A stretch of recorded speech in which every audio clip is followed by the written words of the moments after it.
Bonjour à toutes et à tous, bienvenue dans le quatrième épisode de Livresque, la chronique littéraire de la scène littéraire en partenariat avec Slammer.ch dans le cadre de la présélection du prix Les Afriques 2020. Aujourd'hui, je vais vous slammer la chronique du roman Le Chant des Revenants de l'écrivaine afro-américaine Jasmine Ward, paru en 2019 aux éditions Belfond et traduite de l'anglais par Charles Recourcé.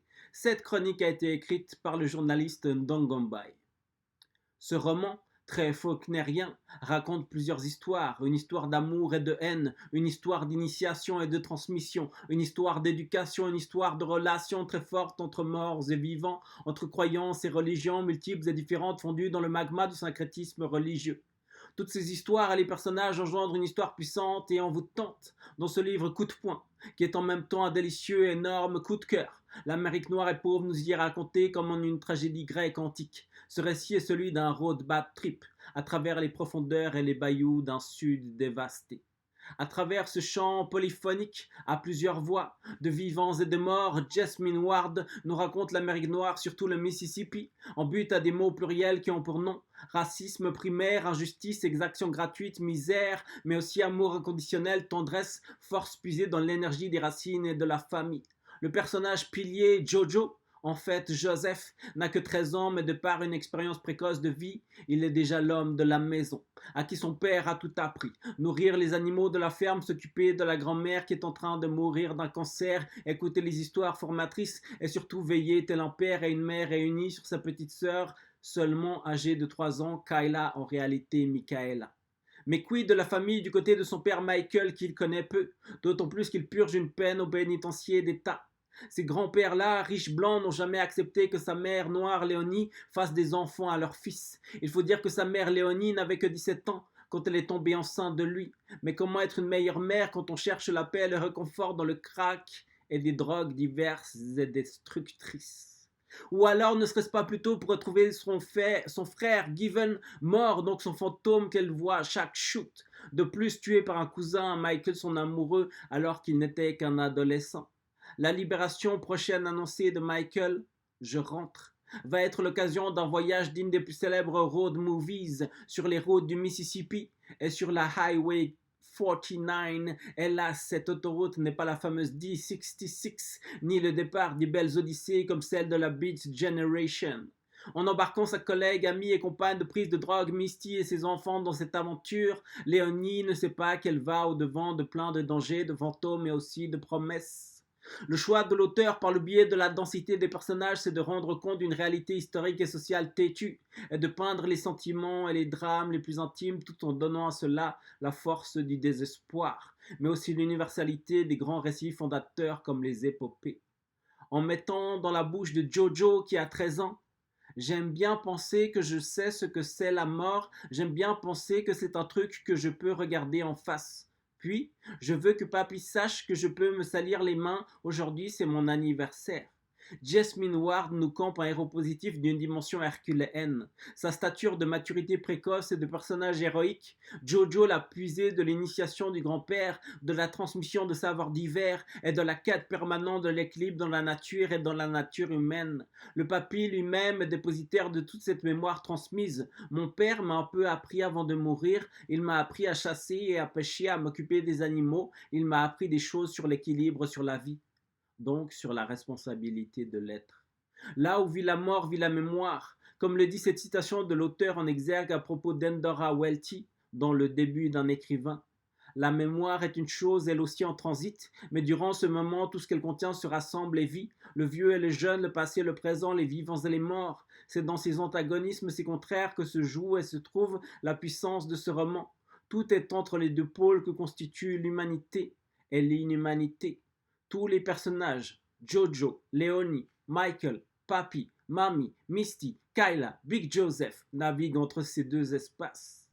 Léonie et son amie Misty sombrent dans les paradis artificiels des drogues. Jojo a un sacerdoce occupé de sa petite sœur. Papy veut éduquer, transmettre et accompagner Mamie pour que sa mort soit douce. Michael veut rentrer et retrouver sa famille et ses parents. Les fantômes de Given et Richie veulent communier avec les vivants et au besoin incarner leur conscience. Des revenants, ces âmes errantes, Papy dira de Richie. J'ai compris que je ne pourrais pas me débarrasser de lui, vu qu'il me collait et qu'il dormait dans le lit à côté du mien. Il me regardait comme s'il avait besoin d'un truc que personne ne pouvait lui donner à part moi. Là où Léonie dira de Given, hier soir il m'a souri. Ce pas Given, ce Given qui est mort depuis 15 ans, ce Given qui me revient chaque fois que je prends une ligne ou un cachet. Papy constate, des fois j'ai l'impression de comprendre le reste du monde mieux que je ne comprendrai jamais Léonie, sa fille. Amère, Léonie parle du père de Michael. J'ai encaissé le fiel de son père.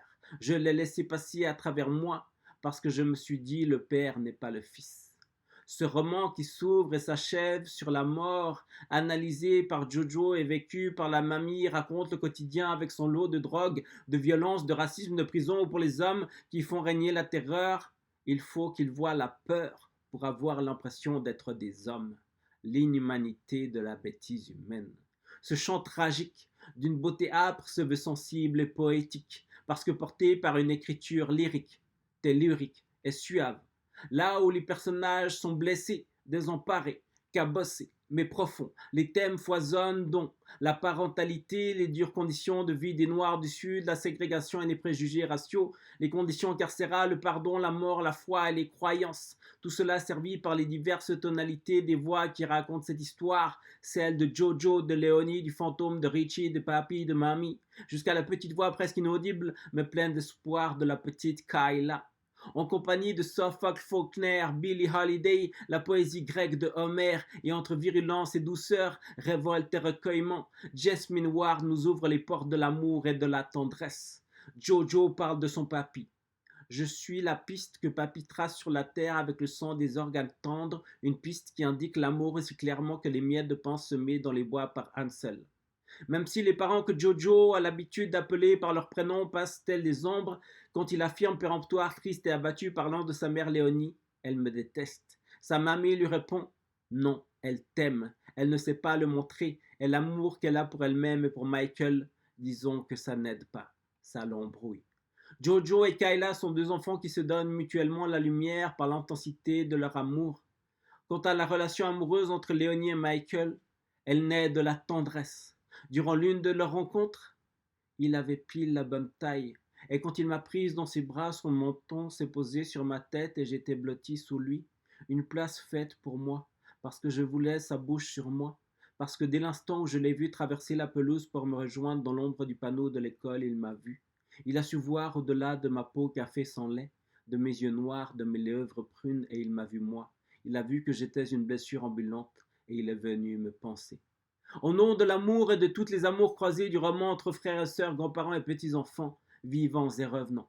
Au-delà de la folie raciste, de la violence, de la misère, de l'importance des religions révélées et des croyances ancestrales, un syncrétisme religieux symbiotique, ce chant n'est pas que tragique. C'est aussi un immense chant d'espoir qui appelle une langue lyrique et un langage poétique prometteur d'un avenir réconciliateur. Dans l'allégorie des fantômes de l'Amérique tout entière, mais ici plus particulièrement celle d'un Sud rustre et rétrograde, nous pouvons affirmer que c'est le rêve américain clinquant qui côtoie les spectres hideux, sournois et effrayants du passé, haine, racisme, lynchage, violence aveugle, donc la misère, le mal-être et le mal-vivre. Cependant, les figures de l'espoir et de la poésie sont incarnées par Jojo, un personnage de lumière, magnifique chevalier, incarnation de la possible réalisation d'un futur sous un ciel sans nuage de malheur. Mamie, un an après la mort de Given, maman a planté un arbre pour lui, un à chaque anniversaire. Si je vis assez longtemps, il y aura une forêt ici, une forêt de murmures, elle parlera du vent, du pollen, des charançons. Kayla, avec son splendide chant de l'eau contre les fantômes du passé. La libération des revenants sonne le retour du calme, de l'équilibre, de l'ordre, après le chaos et les tempêtes de chagrin et de drame. Alors Kayla se mit à chanter, une ritournelle de mots dépareillés, à moitié mangée, à laquelle je ne comprends rien. C'est cette mélodie sourde mais pourtant si sonore que l'oscillation et le bruissement des arbres qui interrompt leur chuchotement et en même temps s'y entortillent.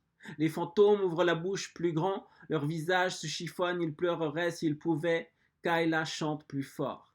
Kayla chante et la foule de fantômes se penche vers elle en hochant la tête. Il sourit et ça ressemble à du soulagement, à du souvenir, à de la sérénité.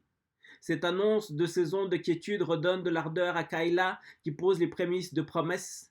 Kayla fredonne sur mon épaule, fait chut, comme si j'étais le bébé et elle le grand frère, fait chut. comme si elle se rappelait le bruit de l'eau dans le ventre de Léonie, le bruit de toute eau, et maintenant elle le chante.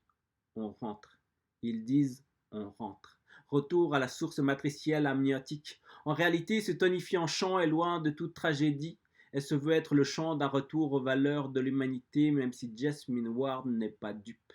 Elle sait pertinemment que même si Martin Luther King, plusieurs figures combattantes et Barack Obama sont passés par là, peu de choses ont évolué, ont changé, comme le dit si bien le fantôme de Ritchie parlant de ce non-changement. C'est pareil qu'un serpent qui mue, les écailles changent et l'extérieur est différent, mais à l'intérieur c'est toujours la même chose.